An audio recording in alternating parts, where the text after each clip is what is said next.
Thank you very much, Mr. BITI. I have no questions to put to you. I will hand you over to the Commission.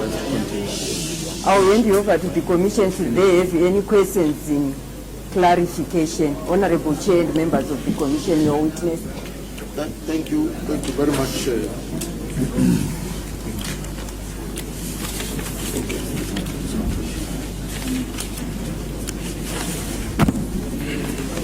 Yes, please.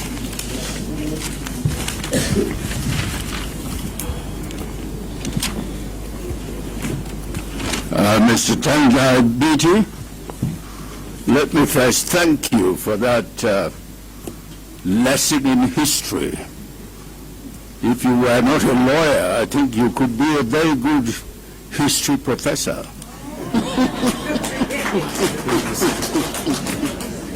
And also, let me observe that one of the hopes of this commission, with the permission of the chairman, I would say so, is that through its work, we shall find an end to the history of violence in Zimbabwe.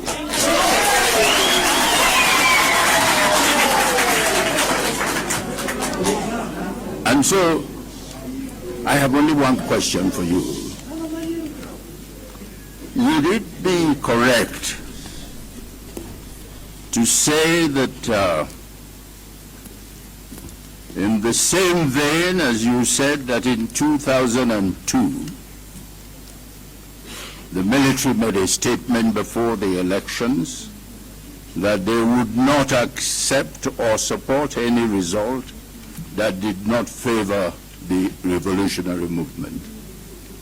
And also a similar statement was made in 2011, just before 2011 elections, by an unnamed brigadier general, or if you named him, I didn't get his name.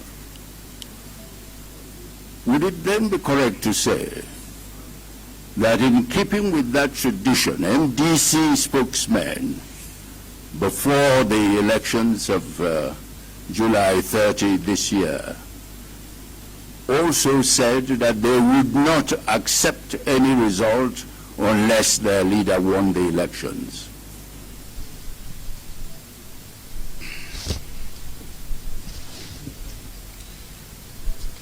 Yeah. Look, we have elections have been stolen from us, and thank you for the question, and it's good to see you again. The elections have been stolen in Zimbabwe from our point of view as MTC. From 2002, 2008, the runoff, 2005, 2013, now 2018. And you know, I hope I can call you Secretary, you don't mind me calling you Mr. Secretary General, that in respect of the 2018 election, all credible reports of the international community, the European Union report, the report of the American Observer Mission, the NDIRI, the two Commonwealth reports have all said that this election did not meet the test. I've referred to the Kampepe report of 2002. The 2008 election, even continental bodies from SADC Parliamentary Forum, the African Union, they all condemned that election. But notwithstanding that, we have not done anything extra legally to challenge the status quo, a status quo that we know is not legitimate. So in 2008, after the June 2008 election, we went to negotiate with President Mugabe, even though we knew that President Mugabe had not won the June 2008 election. But we negotiated with him. The net result was the government of national unity. So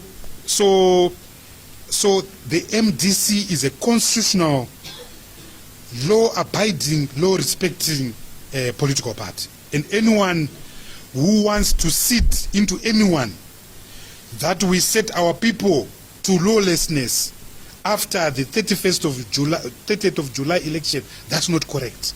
And I want to underscore, Comrade Secretary, that we genuinely believed that we were going to win. We've never run a campaign that was as robust as the campaign which we ran in 2018. We've never run such a buoyant, campaign, such a overwhelming campaign. And so when you hold that belief, you don't cede unlawfulness, and we didn't do that. We made statements like we'll defend the vote. Defending the vote means we'll defend it by going to courts. We'll defend it legal, the way we have been doing. And over the years, Comrade Secretary General, when you fight dictatorship, when you fight authoritarianism, when you fight tyranny, and we have been fighting tyranny for over 20 years, you learn to do certain things. Number one, you push, you beg a reform, you live to fight another day. We have learned in Zimbabwe that the struggle for democratic change is not a sprint, it's a marathon. So over the years we've been fighting, chipping away the system. We have one of the best constitutions now. I know Professor Maduku wouldn't agree. A very decent constitution, which we fought for. Many people died for it, but we're very proud that through our actions, we got that constitution. So that's how we have learned to fight dictatorship. You chip at it and live to fight another day. But and this is why I said, we have refused the temptation, the seduction of the easy route to becoming a guerrilla movement or a rebel movement. We have refused, and our late leader, Morgan Tsvangirai, was consistent. Even if things are hard, we hold on to constitutionalism, we hold on to the rule of law. And that's what we have remained like in the past 20 years of our existence as a movement.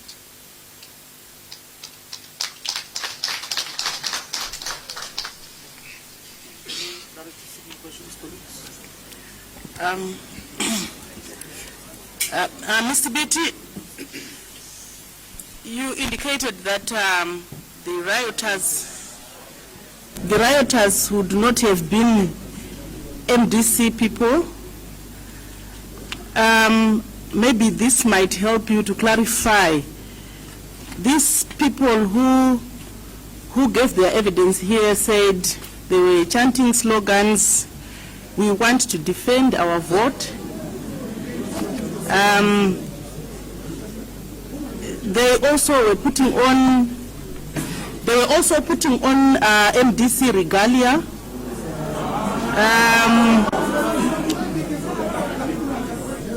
No, it is best that he responds to that. They were also chanting slogans, putting on T-shirts and barrettas. What would you say about that? Thank you, Comrade President. I hope I can call you that.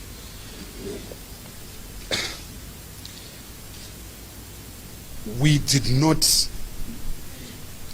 as MDC, sanction or lead any protest on the 1st of August or any time. The last time we had a public procession, it was open. It was on the 11th of July 2018. That people were chanting slogans, I also can do a ZANU-PF slogan, Pamberini Zani. So people can do MDC slogans. People can put on our regalia, just like we can also put on ZANU-PF regalia. So to me, Comrade Chair, it means nothing. It means nothing. But the fact of the matter is that we genuinely believed. You might call our belief foolish, but that's what we believed. We believed that we had won this election, as I still do.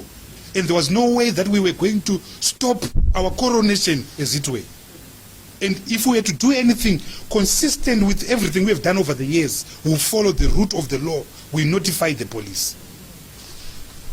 Would it be absurd then to say, maybe since this was not sanctioned, it could have been enthusiastic supporters of the party that just went out?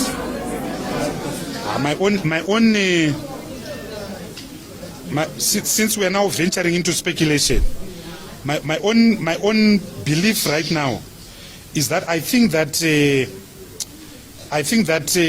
people knew the magnitude of the theft, and I think that people knew that with or without the MDC there will be protests in Zimbabwe. So people had to be killed to create a chilling effect, to make sure that nobody else demonstrates again, because blood would have been lost on the street. So I believe that people actually planned all this thing to the full stop in the same meticulous manner they planned the coup of November 2017. I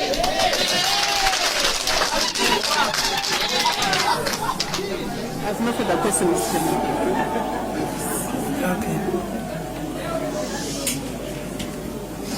Thank you, Chairman. Thank you, Tendai. On the 31st July 2018, you indicated that the results show beyond reasonable doubt, beyond no reasonable doubt, that Chamisa had won the elections through the parallel voter tabulation process, and that the people could actually begin to throw parties since the elections had been won in the manner in which you described. You then proceeded to say that if ZEC announces to the contrary, we will not accept this result, and that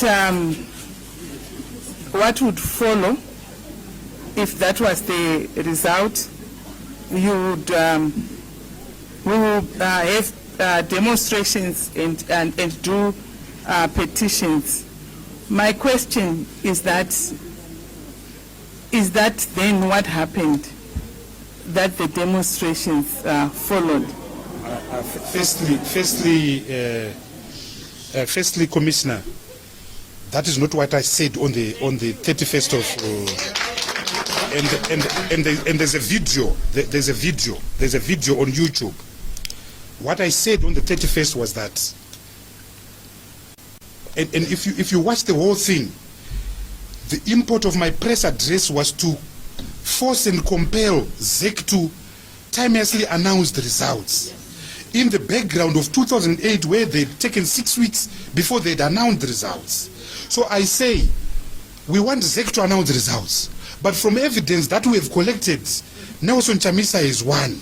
So we are asking ZEC to announce the results. Can you announce the results? That's what I said on the.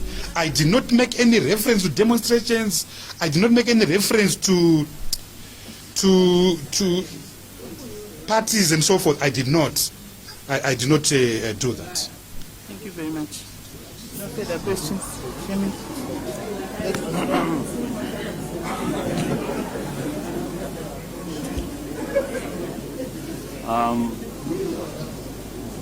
Mr. TENDAI BITI, Yes, Mzee.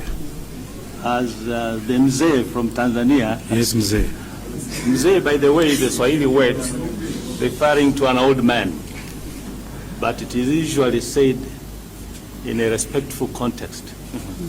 I'm respecting you, Mzee. Thank you so much. I would like to join hands with Chief Anyoku in thanking you immensely and profoundly for your very insightful and instructive submission. I have only one small question for you. What advice do you wish to give to the government, to the political parties, and to the people of Zimbabwe in general with regard to the political future of this beautiful country? Thank you, Mzee. It's a question of wisdom. I thank you for that. I think that our country has been arrested by years and years of turmoil, years and years of intolerance, years and years of unnecessary division. People can have political differences. People can belong to different political parties. That's the natural order of things. But you cannot have the situation that exists in Zimbabwe, where having a different opinion is a crime. Having a different viewpoint is a crime. And part of the challenge with the Zimbabwean crisis is that we do have a political crisis. And we've had a political crisis for years. But our political crisis tends to be so overbearing. It tends to affect every walk of our life. So right now we've gotten a serious economic meltdown in our country. We can't get cash from our banks. The government has just increased taxes through the budget announced last week. 95% of our people are unemployed. 79% of our people are living in extreme poverty. I've been to countries, I've just come from Uganda, I spent a whole week in Uganda. There's a political problem there, a big political problem in Uganda. But the political problem does not affect people in their ordinary day-to-day living. There's fuel in the shops of Uganda. The prices of goods are so cheap. I went to the market to buy clothes, traditional clothes. I could have bought the whole market. Their shops are full of goods. There's electricity, there's water. The Zimbabwean crisis is unique in that it's all embracing, it's overwhelming. It follows the citizen in every aspect of his life. It's suffocating, it's choking. So, in my view, Comrade Mzee, I think that we need to have serious dialogue as a people. We need to finish the work that was started by President Mbeki, completed by President Motland. And this dialogue should focus on those things that structurally and permanently divide us. Elections permanently divide us. How do we should have a discussion around elections. We should listen to what everyone is saying, including even SADC and African reports, so that elections are not a cause of division. Let's have a discussion on that. Because since 1980, Comrade Mzee, we have had a situation where every election time is a season of madness, of intolerance, of exclusion. So let's have discussions around that so that we have permanent reform that stops the reproduction of this continuous cycle of conflict and struggle for legitimacy. Right now there's a struggle for legitimacy. We don't accept that we don't accept the result of July 2018, insofar as it affects the presidential vote. So we are going to waste the next 5 years quarreling over that. And which investor will put money in Zimbabwe? Which investor will put money in Zimbabwe? Which foreign country will provide overseas development assistance? So let's deal with the question of legitimacy. Let's deal with the question of reforms, Comrade Chair. We need, and Dr. Madugu will agree with me, let's revisit the Constitution and see what aspects need to be dealt with. Let's revisit our legal regime and see which laws need to be dealt with. There are obvious ones like POSA, like IPA. Let's harmonize our laws to the new Constitution. Let's have reforms that deal with state capture in this country. Every institution now is basically captured. Let's have reforms, Comrade Chair, that deal with the issue of the militarization, the rise of the securocratic state. How do we get our soldiers back to the barracks? How do we get politics leading the gun as it should be? Let's discuss the issues of reforms around the media. 38 years after independence, it is a crime, Comrade Mzee, that we still have one broadcasting house, the Zimbabwe Broadcasting Corporation, which has just blocked my evidence, I'm being told. 30 years after independence, we basically have one newspaper. I know in Tanzania, just Swahili newspapers alone, you've got 8 newspapers. Never mind English. In Dar alone, never mind the islands. And you're an African country. So let's deal with all these issues. Let's deal, Comrade Chair, with the key issue of nation building. We are a country, but we are not a nation. We are a country, but we are not a nation. How do we restore the social contracts? How do we rebuild the social fabric of Zimbabwe? How do I suspect we need a program of national healing. I suspect the levels of intolerance in this country, Comrade Mzee, we are as close to Rwanda in 1994 as we can ever be. And that's a disaster. Because 4 months later, in April of 1994, 1 million people were killed. That's how battered this society is. So we need national reconciliation. We need a program of transitional justice, because all of us are carrying pain. We have been victims of violence, we've been tortured, we've been brutalized. Those of us who have not been tortured physically, they've been tortured through economic mismanagement. Pensioners, Comrade Mzee, the Ministry of Finance appointed a commission of inquiry into pensions led by a retired judge, Justice Smith. It came to the conclusion that $5.68 billion worth of pension monies were lost because of the hyperinflationary eras. Now we are losing money again through the introduction of bond loans. So if you are not battered politically, you are battered economically. Most of the time you are battered both politically and economically. So we need healing, Comrade Chair. Then let's agree on the economy. How do we move the economy forward? How do we move the economy forward? Because the economy has become a feature of the disempowerment of the ordinary person. Lastly, the agenda of international re-engagement. So if our friends go to China, we will go to Brussels. Now at least they can go to London. But it doesn't make sense. Let's have a common front with our engagement with the United States of America, with London, with Brussels, with Beijing, with New Delhi.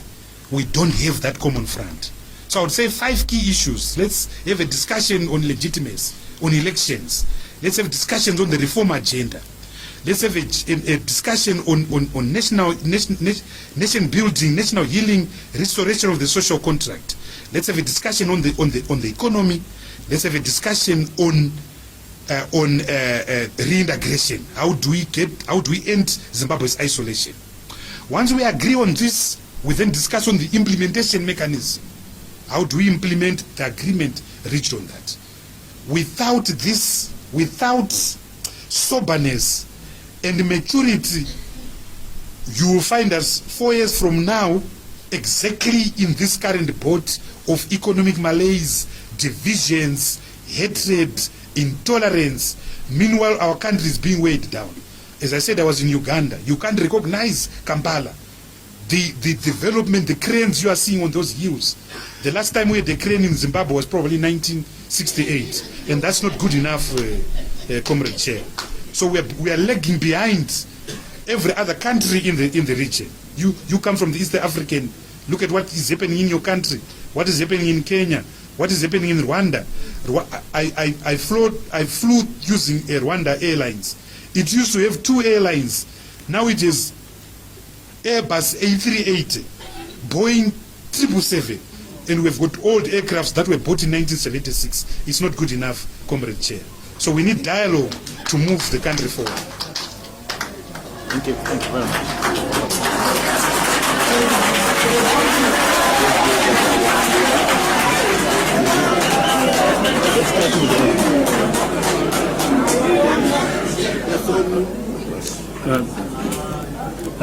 Thank you, Mr. BITI. You're a very hard act to follow, but I wish to also reiterate what the Chief has said, in that we as the Commission see our mandate as getting to the truth of what happened. We have to rely on the evidence we get, though, so we are trying to get as much evidence as possible so we can make a fully informed decision. And thank you for all the information you have provided us today. It's important for those findings, but also the very eloquent submissions you make about recommendations, and also for, we hope as the Commission, to assist in promoting a more positive impression internationally as well, which is vital now for Zimbabwe. What I wanted to ask you, though, about in relation to our terms of reference, because I think that's where we have to start and then move on to the future, is with respect to the armed forces and the police. I hope if you've been following the proceedings, you would have seen that we have very directly scrutinized their actions and every step that was taken. What has emerged as part of that evidence is an allegation, although there doesn't appear to be any concrete evidence of it, of some third force that was operating, or some group within the MDC that was armed. I think it is only fair that you have a full opportunity to respond to this allegation that has emerged. That's my first question. Well, thank you very much.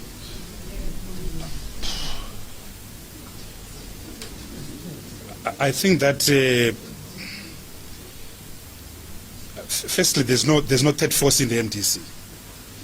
It's a very we are a very constitutional party in terms of what we do, and we have stuck to one script. An election is stolen from us. We cry, we go to courts.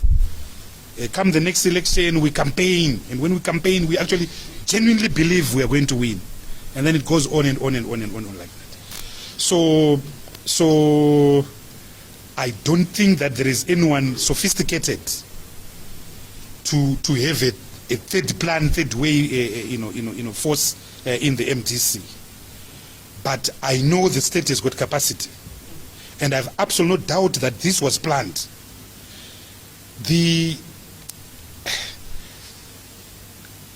I don't know the number of people who were in the streets on the 1st of August 2018. But I don't think that it was a big crowd that the police itself could have failed to control. And I've given in my testimony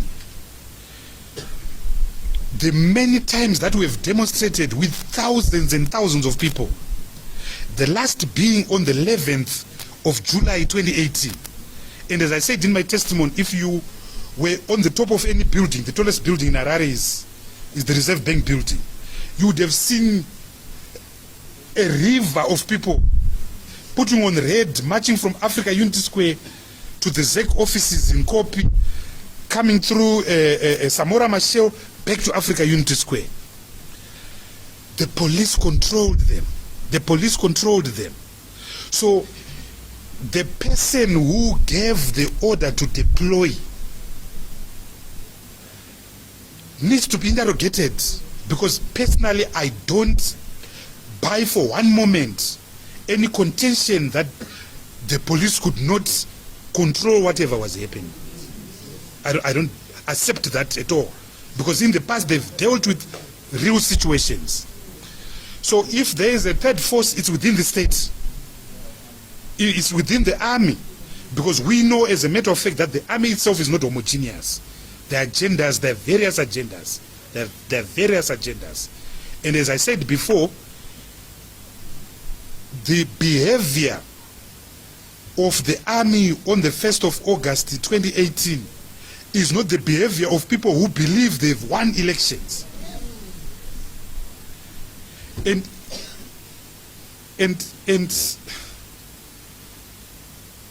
they went to town, the establishment went to town to try and present the image that 2018 was actually a free and fair election. There was no violence.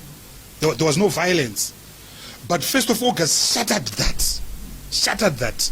So whoever gave that command, was he acting in sync with the others that had created this narrative that this was a free and fair election? So if there's a third force, it's inside the state, it's inside the army.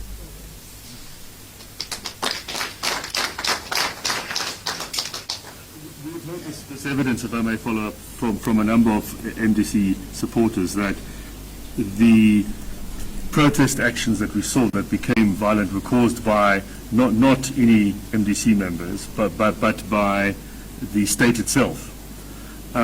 Do you have any evidence on the day from what you saw or what others saw that supports that?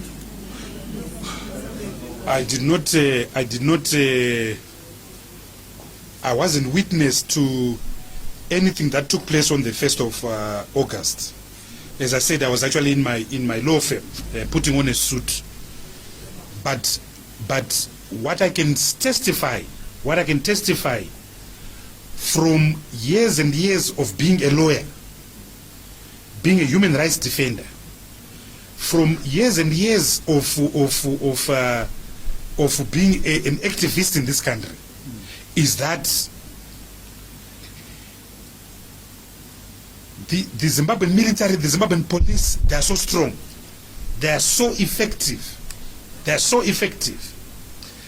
So if there had been anyone indeed outside the state who did anything wrong on the 1st of August, you would have been arrested, you would have been prosecuted.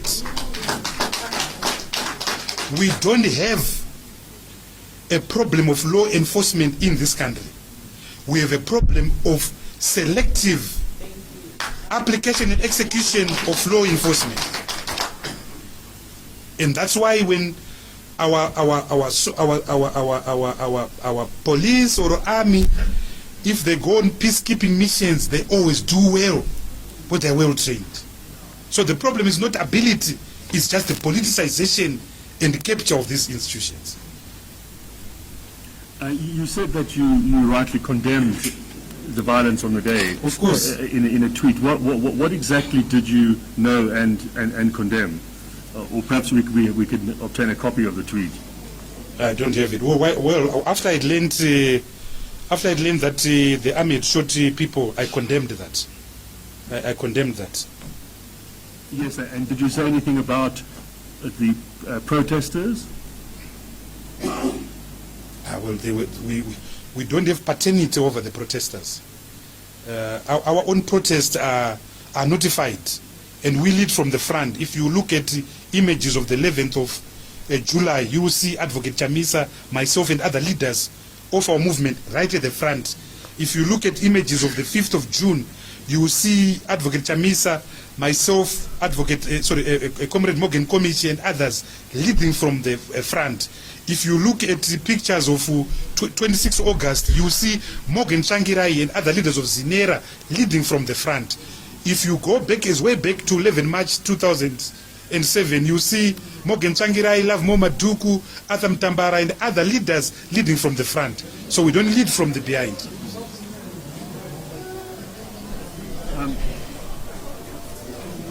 We know from video evidence that the ZANU PF provincial headquarters were attacked that day. We've seen the video evidence of that. Do you know anything about who might have done that?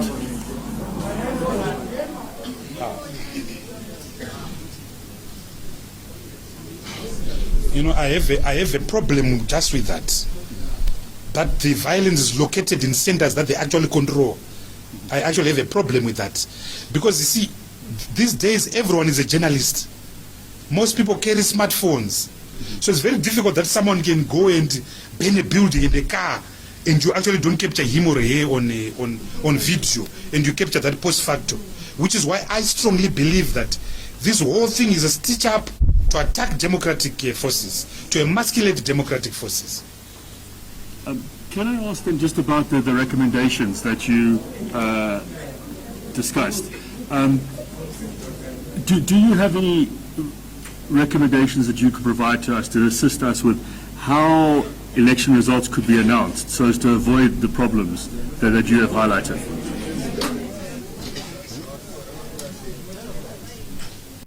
Well,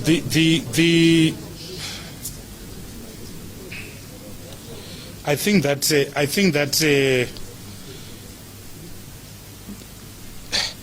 let's do what happens in every other country. Let's do what happens in every other country. Let's do what happens in the United States of America, what happens in your country. The result comes in and it's immediately announced. People are waiting at their party head offices. America has got over 300 million voters, but by the time you go to sleep in the early hours of the 5th of November, after every 4 years, you know who has won. But it's got a bigger population. So, and in Zimbabwe, we can do that because the results are announced at the polling station. Then South Africa has got over 20 million voters. But the results is known that very same night. So let's do that. But here we don't do that because we've got something to hide. We want votes to be pregnant and multiply so that the result So let's follow international best practice. The result comes, it's announced. Chitungiza North, here is the result. Chitungiza East, and meanwhile, there'll be a total for the president. Now, candidate X is on 2, candidate Y is on 5,000. So there will be presidential tallying up. It should be so easy. Why do we need to wait for days? Why do we need to wait for days? Morgan Committee right now is facing charges for having declared that the result announced by ZEC on the 3rd of August was fake. And he had the right to say that because the law demands, remember we vote in constituencies, so the law requires that once that all the results should be collected throughout Zimbabwe and sent to a national command center here in Harare. Then the party's respective agents must then tabulate and verify these results. So they will say in Chitungiza, candidate X got 15, candidate Y got 20. In Bulima Mangwe, so you just add up the V23 forms, a process which shouldn't take more than a day. It didn't happen in 2018. It happened in 2013, it didn't happen in 2008. So I don't know why we complicate things when we're a tiny population of less than 5 million people who voted. Okay, thank you very much for your answers. Very helpful.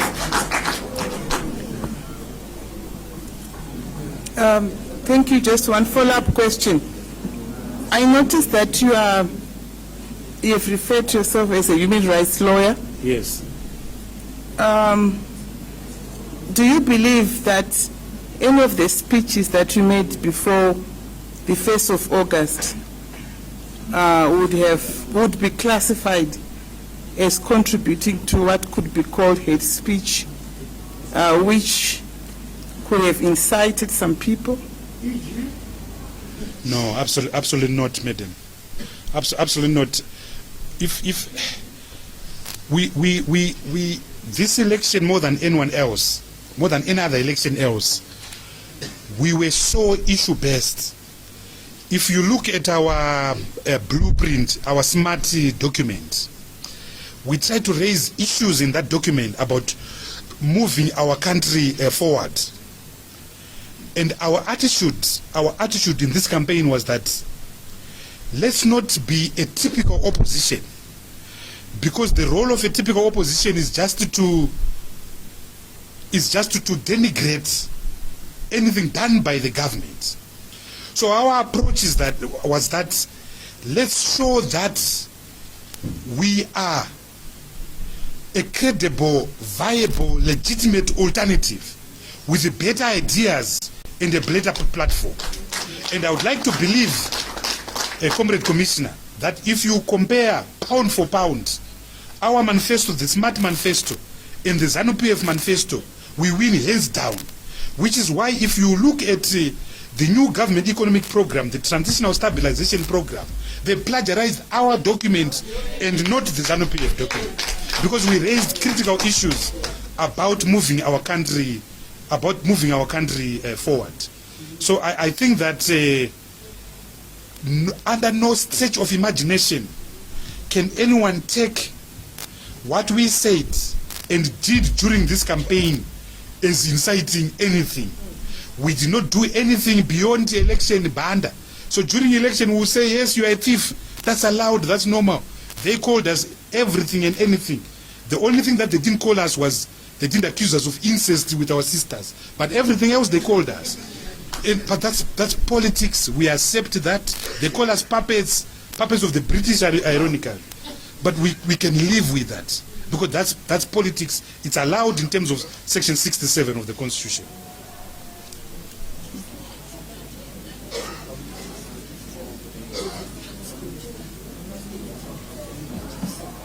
Yeah. Also, Madam Chair. The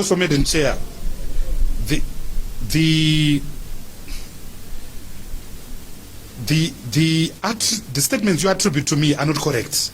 They are not correct at all. And there should be transcript and videos of what we said during this campaign. We were very colorful, but we did not cross the lines. So yes, we called people thieves. We accept that. Yes, we said people killed people in Gukurahundi. We accept that. But we didn't cross the line. And there are transcripts to that effect. That's like they also called us puppets and so forth. That's accepted.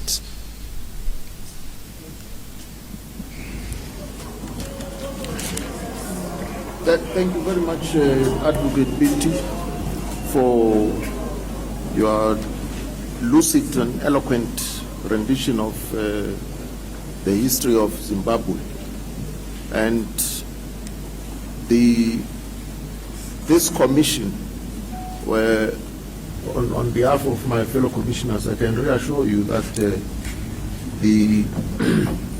whatever you shared with us shall not be used against you